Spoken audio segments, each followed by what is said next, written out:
अमरावती जिल्ह्यात बोगस बियाणांचा सुळसुळाट पाहायला मिळतोय। युवा स्वाभिमान पक्षाच्या कार्यकर्त्यांनी कृषी अधीक्षकांच्या अंगावर बोगस बियाणे फेकलेत।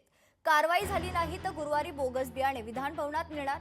युवा स्वाभिमानचे धीरज केने यांनी असा इशारा दिलाय।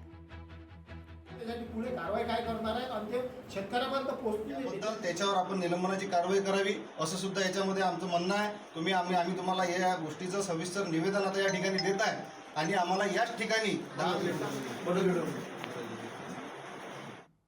जे बडगुजर नामक या ठिकाणी मंडळ अधिकारी होते त्यांनी त्या कंपनीला व त्या कृषी केंद्राला पाठीशी घालण्याचं काम केलं आहे।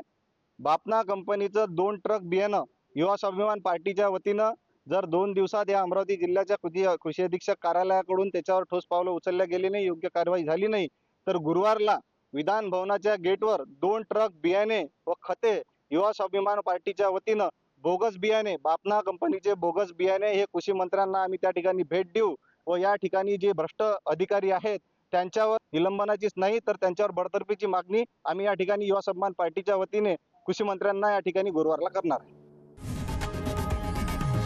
लोकशाही मराठी ऐका, पहा, जागरूक रहा।